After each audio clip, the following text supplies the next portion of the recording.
शेख साहब, नूर खान साहब, vice president, मेरी मौजूदगी वो इस तरह तस्लीम करता है, मेरी मौजूदगी वो इस तरह तस्लीम करता है। मैं कतरा हूं मगर दरिया मेरी ताजीम करता है। मेरे दोस्तों, ये ऐसी चैनल है, ये ऐसी संस्था है कि इसके अंदर राजनीति से कोई लेना देना नहीं। ये गरीबों के लिए काम करते हैं, मजदूरों के लिए काम किया जाता है। कोई भी पुलिस स्टेशन के अंदर किसी का काम नहीं होता तो बगैर पैसे का, बगैर शुल्क ये संस्था ये जो है काम करने के लिए एनी टाइम तैयार रहती है। इसके अंदर मैंने करीब 9 साल काम करके देखा। आज इसकी देन है कि जो मैं कोतई विरार महानगर पालिका के अंदर बहुजन विकास आघाड़ी से नगर सेवक हुआ, ये इसकी ही देन है। इसके लिए मैं स्टेज पे हमारे भाई पद अधिकारी, मेरी माँ बहनें सारी बैठी हुई हैं, तो मैं ज़्यादा समय ना लेते हुए मैं 2 पंक्तियाँ आप तक भी पहुँचाना चाहता हूँ। स्टेज पे जो हमारे भाई बैठे हुए हैं मैं उन तक भी पहुँचाना चाहता हूँ कि आग के पास कभी मोम को लाकर देखूं, आग के पास कभी मोम को लाकर देखूं, हो इजाजत तो तुझे हाजी साहब हाथ लगाकर देखूं। दिल का मंदिर बड़ा वीरान नजर आता है, क्योंकि राजनीति में बहुत से लोग अलग अलग की बात करते हैं। कोई काले धन की बात करता है, कोई गोरे धन की बात करता है, लेकिन ये ऐसी एनजीओ है जो कोई धन की बात नहीं करती है, अलावा काम करने की बात करती है। तो आग के पास कभी मोम को लाकर देखो, हो इजाजत तो तुझे हाथ लगाकर देखूं। दिल का मंदिर बड़ा वीरान नजर आता है, सोचता हूँ मानव अधिकार की तस्वीर लगाकर देखूं। मैं इसलिए मैं अपनी 2 पंक्तियां और मैं जो स्टेज पे बैठे हुए हैं मैं आप तक पहुंचाना चाहता हूं। ज़्यादा समय नहीं लूँगा क्योंकि अभी स्टेज पे बहुत से पदाधिकारी बैठे हुए हैं। ये होगा कि आपने जो है स्टेज पे माइक ले लिया तो अभी किसी को मौका नहीं दे रहे हैं, तो इसलिए मैं टाइम भी देना चाहता हूँ और 2 पंक्तियां और मैं इस स्टेज पे पहुँचाना चाहता हूँ। दिल का मंदिर बड़ा वीरान नजर आता है, सोचता हूँ तेरी तस्वीर लगा कर देखूं। हेलो,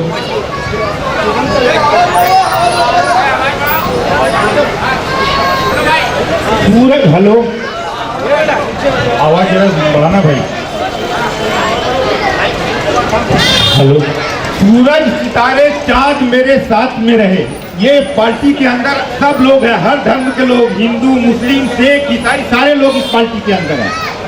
सूरज सितारे चांद मेरे साथ में रहे, जब तक तुम्हारे हाथ मेरे हाथ में रहे। पेड़ों से टूट जाए कि वो पत्ते नहीं हैं हम, अरे विपक्षियों से कह दो औकात में रहे। इसलिए मैं अपनी बात को जो है समाप्त करता हूँ। जय हिंद, जय महाराष्ट्र। श्रीमान जितेंद्र पाटिल जी है, हम भारतीय मानवाधिकार परिषद की तरफ से उनका हार्दिक स्वागत करते हैं। उनको अनुरोध करते हैं कि वो मंच पर पधारें। हमारे बीच में कपिल वैद्य जी है जो महामंत्री बीजेपी, उनका भी हम स्वागत करते हैं। शहर सचिव है अशोक यादव जी, हम उनका भी स्वागत करते हैं। जोरदार तालियों के साथ स्वागत करिए हमारे बीच के ये हमारे सेवक है, ये हाजी शेख सर जी है, हमारे प्रेसिडेंट। उनसे निवेदन करूंगा तो उनका स्वागत। प्रवीण दरेकर जी है, कोकण आघाड़ी जिला भारतीय मानवाधिकार परिषद की तरफ से हम उनका भी स्वागत करते हैं।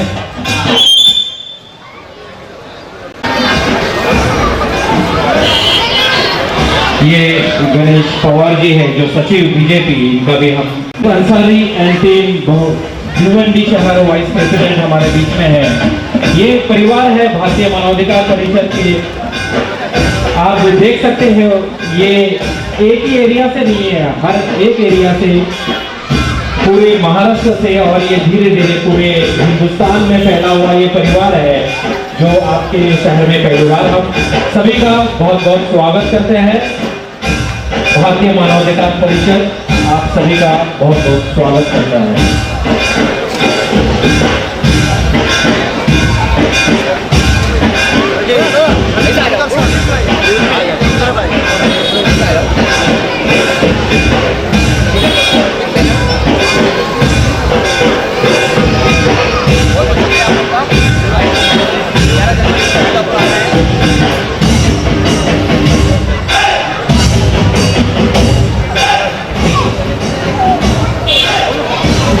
बहुत बहुत धन्यवाद आप सभी मान्यवरों का।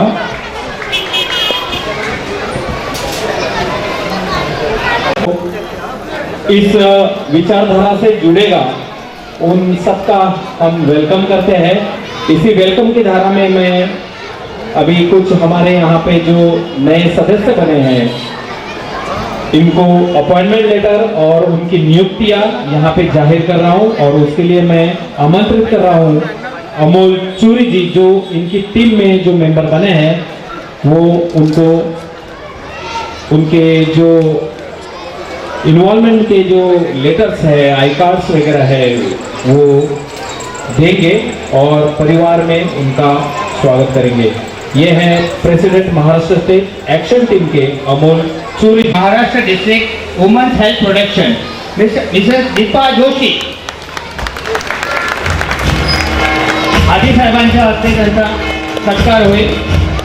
Please welcome.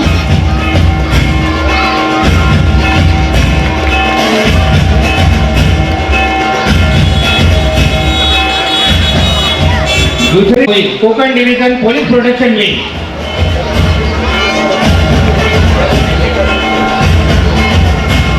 हाजी शेख त्यांना देत आहेत, हाजी सर त्यांना देत आहेत। Congratulation, give him big hand for Konkan division president.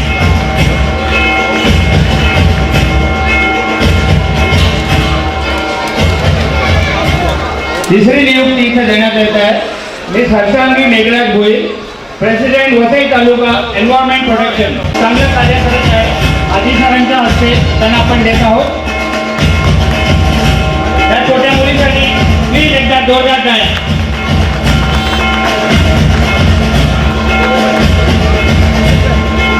चौथी नियुक्ती आपण देत आहोत मिस्टर शुभम अशोक कुशवा, राहणार Boisar, president Palghar taluka investigation team.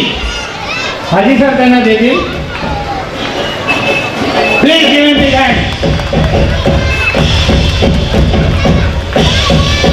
और परिवार उनका बहुत बहुत स्वागत करता है और आप जिम्मेदारी को समझे अपनी।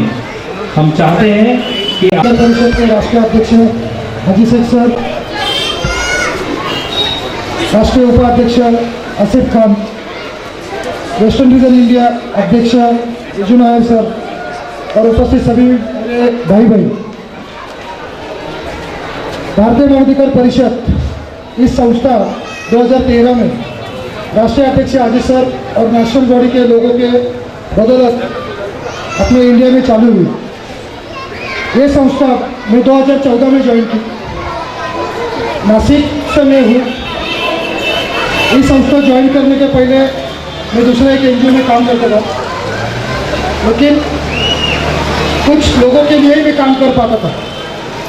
और इस संस्था में आने के बाद मैं पैसे वाले से लेके तो गरीब जनता तक इस संस्था के माध्यम से पहुंचा हूँ। तो मैं शुक्रगुजार हूँ हाजी सर का जिन्होंने मुझे इस संस्था में काम करने का चांस दिया। इस संस्था में काम करते वक्त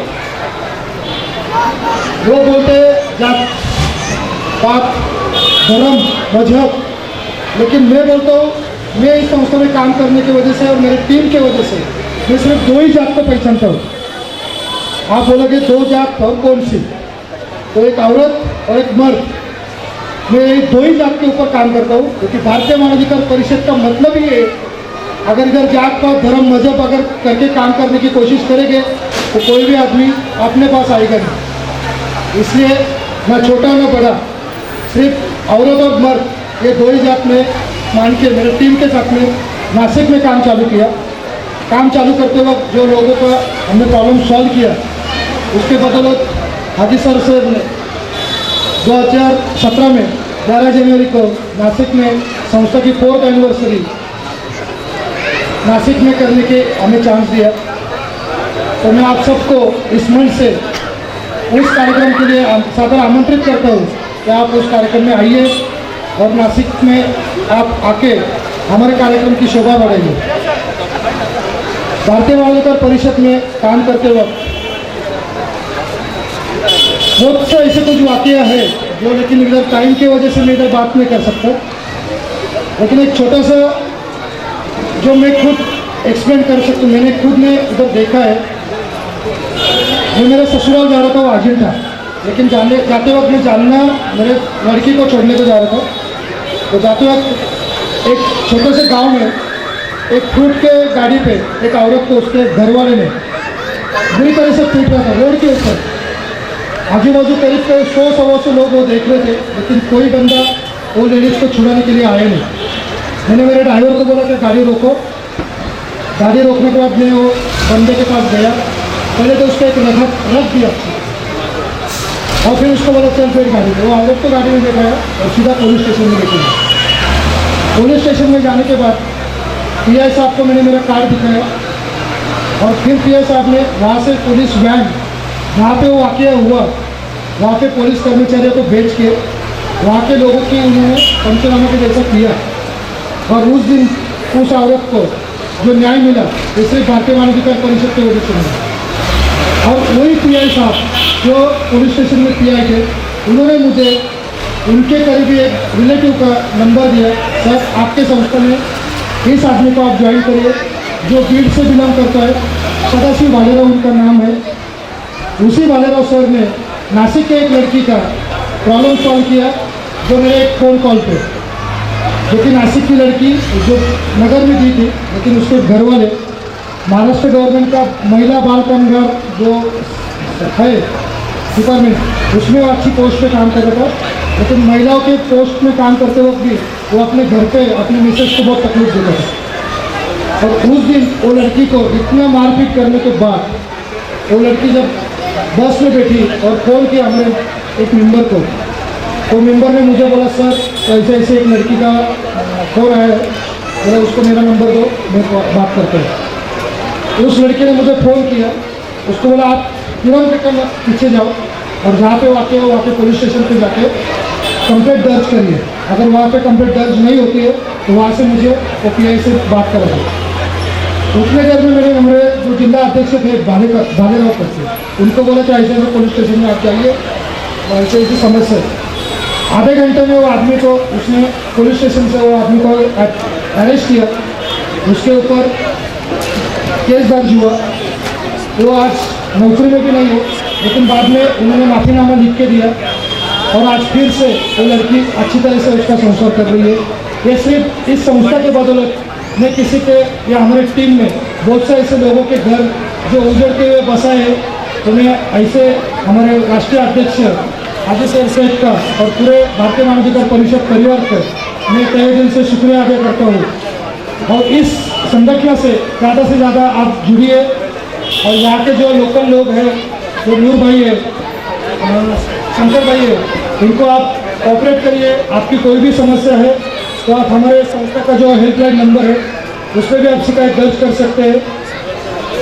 आपने मुझे यहाँ बोलने का मौका दिया, धन्यवाद। जय हिंद, जय महाराष्ट्र। विचार यहाँ पे आपने बताया कि कैसे काम होता है, कैसे काम करना चाहिए। जो नए लोग हैं हमें सुनने वाले, आपको बता दें कि यहाँ से छोटा आदमी जो है वो हर बुराई के खिलाफ खड़ा हो सकता है।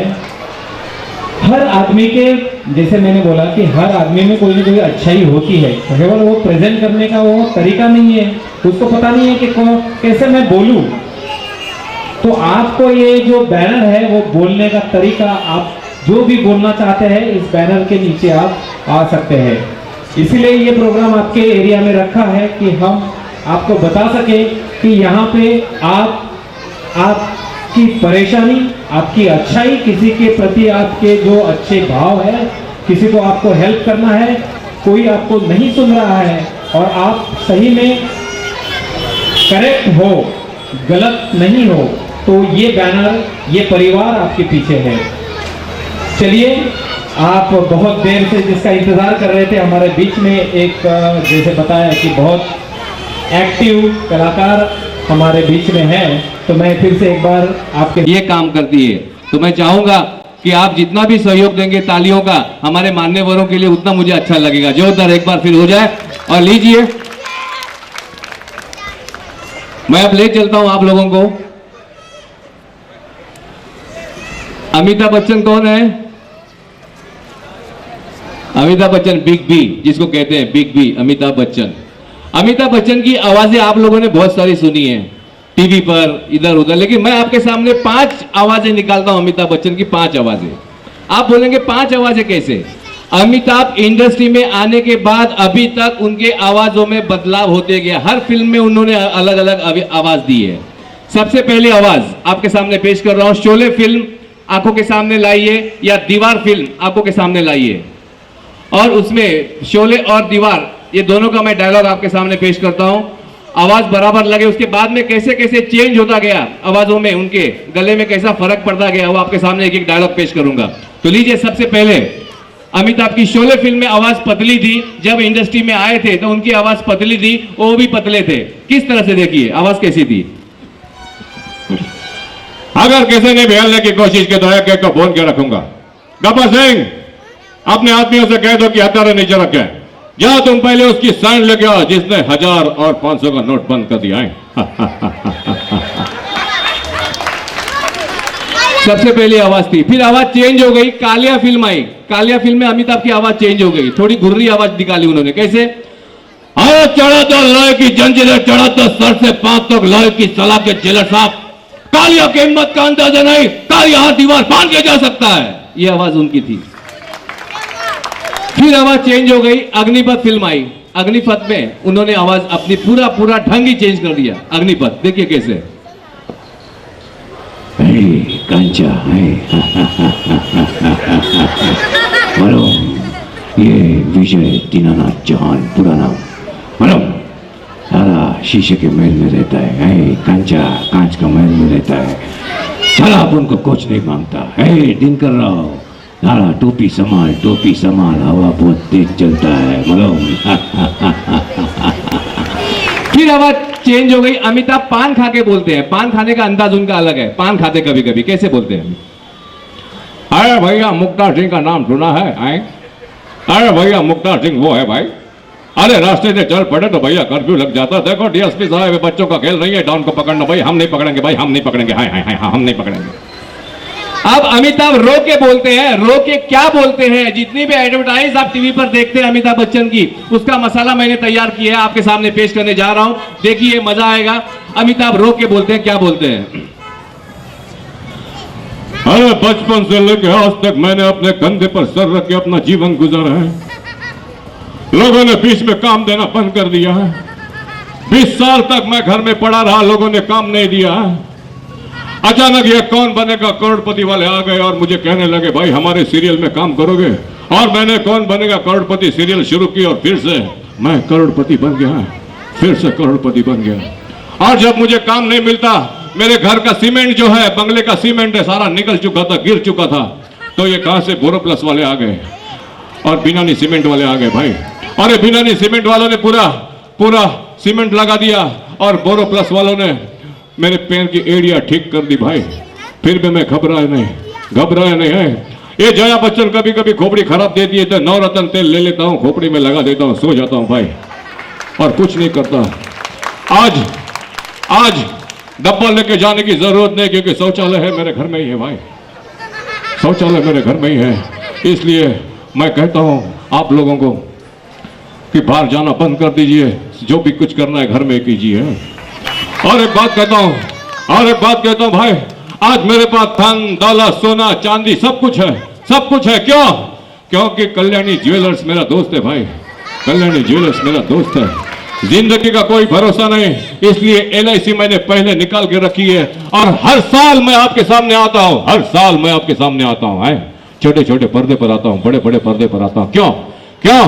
क्योंकि मैं हर साल पोलियो के 2 डोज जरूर लेता हूं भाई, जरूर लेता हूं।